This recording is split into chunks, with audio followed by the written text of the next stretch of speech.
Assalamualaikum warahmatullahi wabarakatuh. Perkenalkan, nama saya Dewi Hamidatus Soleha, mahasiswa Universitas Jember, Kampus Lumajang D3 Keperawatan. Saya di sini akan menjelaskan tentang sistem muskuloskeletal. Nah, di sini ada tulang tengkorak. Tulang tengkorak berperan besar dalam berbentuk struktur kepala dan wajah, serta melindungi otak dari cedera. Selanjutnya ada tulang selangka. Tulang selangka terletak di kanan kiri dada bagian atas, tepat di bawah leher. Adapun fungsi tulang selangka ialah menopang lengan agar bisa bergerak secara leluasa.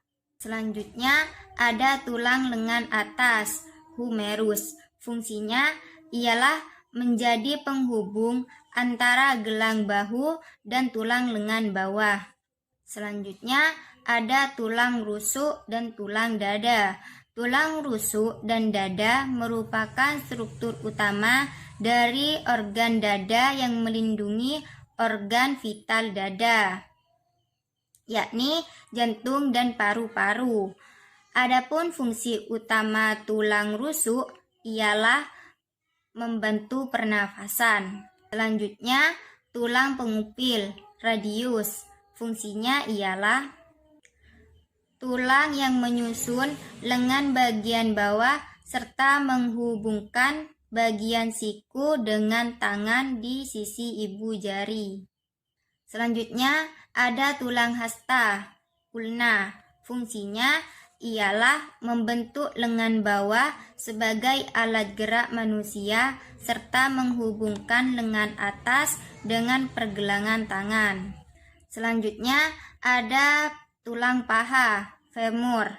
Fungsinya ialah menyangga tubuh serta menghubungkan tubuh bagian pinggul dan lutut. Selanjutnya ada tulang betis, fibula. Fungsinya ialah mendukung tulang kering dalam menopang tubuh untuk menjaga keseimbangan tubuh. Selanjutnya ada tulang kering, tibia. Fungsinya ialah menyangga berat tubuh serta menghubung antara lutut dan pergelangan kaki. Selanjutnya ada tulang ruas jari kaki, falang. Fungsinya ialah sebagai pijakan dan menjaga keseimbangan tubuh. Selanjutnya ada tulang lutut, patella. Fungsinya ialah tulang lutut menyambung otot paha bagian depan dengan tulang kering. Selanjutnya ada tulang belikat. Tulang belikat dapat menstabilkan postur tubuh. Selanjutnya ada tulang punggung, vertebra. Fungsinya ialah memberikan struktur dan menyokong tubuh serta melindungi saraf tulang belakang. Selanjutnya ada tulang pinggul. Fungsinya ialah menyangga berbagai organ dalam sistem pencernaan dan reproduksi. Selanjutnya ada tulang pergelangan tangan, karpal. Fungsinya ialah menghubungkan antara tulang tangan dengan tulang lengan bawah. Selanjutnya ada tulang telapak tangan, metakarpal. Fungsinya ialah menghubungkan antara tulang-tulang jari dengan tulang pergelangan tangan. Yang terakhir, tulang ruas jari, falang. Fungsi tulang jari tangan ialah untuk membentuk struktur jari jemari. Ada otot polos, otot lurik, otot jantung. Pengertian jaringan otot merupakan salah satu sel otot, miofibri, dan serat otot yang membantu untuk menggerakkan tubuh manusia. Fungsi jaringan otot ialah 1. Menggerakkan organ tubuh, 2. Menggerakkan kerangka tulang, 3. Menggerakkan jantung. 4. Mengontrol pergerakan jantung. 5. Menyimpan cadangan makanan walaupun tidak banyak. 6. Mengerjakan organ pencernaan. 7. Keseimbangan tubuh. Jaringan otot polos yakni sebuah jaringan otot yang bersifat involuntar yang terletak di dinding organ-organ dalam tubuh. Misalnya pada saluran organ pencernaan manusia, pembuluh darah, organ pernafasan, reproduksi, dan saluran ekskresi. Otot polos tidak dapat dikendali dengan kesadaran. Adapun ciri jaringan otot polos ialah 1. Bekerja secara tidak sadar. 2. Bereaksi lambat tetapi bekerja tanpa lelah dalam waktu lama. 3. Sel berbentuk gelondong dan melancip di kedua ujungnya. 4. Memiliki nukleus pada bagian tengah selnya. 5. Serabut halus yang melintang tidak terlihat. Yang kedua, otot lurik.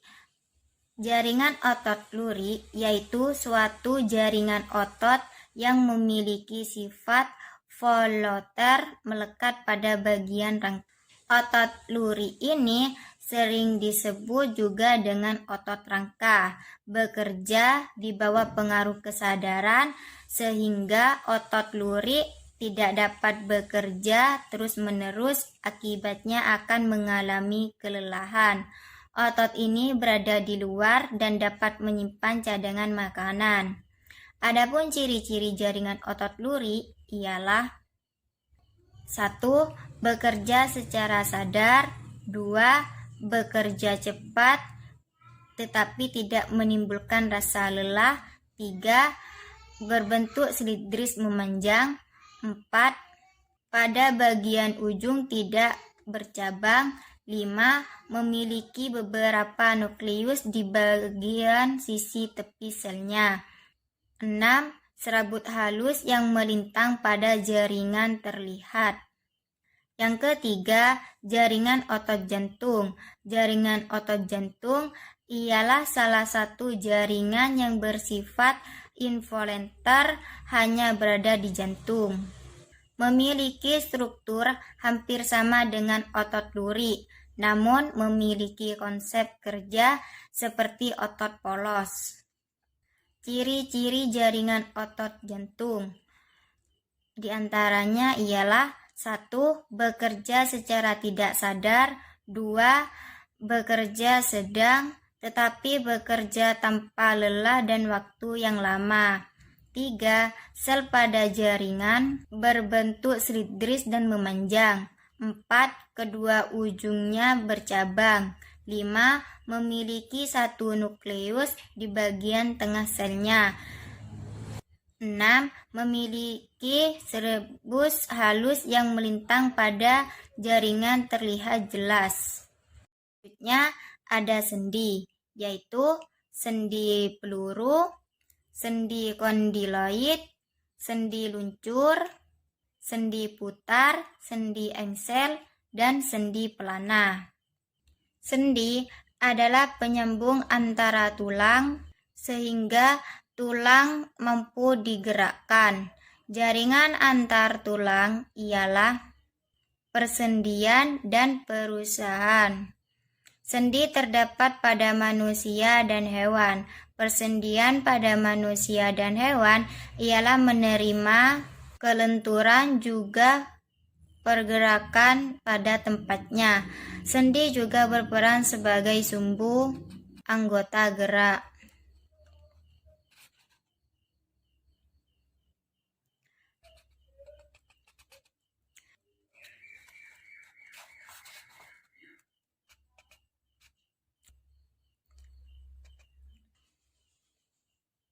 Dua, tulang sampai menghasilkan rangka. Yang kedua, menguatkan rangka tubuh beroperasi bebas dan suka sesuai batas.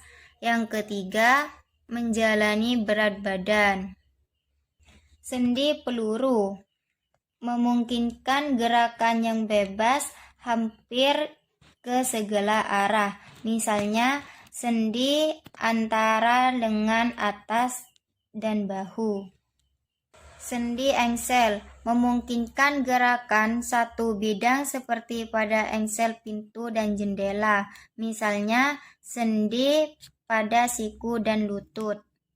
Selanjutnya, sendi putar. Sendi putar memungkinkan gerakan memutar, misalnya pada tulang leher. Selanjutnya, sendi geser. Sendi geser memungkinkan pergeseran antara tulang, misalnya sendi yang terdapat pada tulang belakang. Selanjutnya, sendi plana. Sendi plana memungkinkan gerakan memutar dan melengkung. Misalnya terjadi pada ibu jari. Selanjutnya ada bursa. Di situ banyak berbagai macam-macam bursa. Bursa ialah kantung cairan. Fungsinya sebagai bantalan di antara tulang dan tendon. Bantalan tersebut demikian memiliki fungsi agar tulang sendi dan tulang tidak bergesekan suatu sama lain saat bergerak. Dalam tubuh manusia terdapat 150 bursa dan dapat mengalami kerusakan akibat cedera atau serangan penyakit. Ada tendon dan ligamen. Tendon ialah jaringan ikat fibrosa yang menghubungkan otot ke tulang. Tendon juga dapat menghubungkan otot ke struktur lain, misalnya bola mata. Dan yang terakhir ialah ligamen. Ligamen disusun oleh jaringan ikat berupa pita-pita berkas kolagen kuat yang berfungsi melekatkan tulang pada tulang dan untuk membatasi derajat gerak pada sendi. Terima kasih. Mohon maaf apabila ada kesalahan. Wassalamualaikum warahmatullahi wabarakatuh.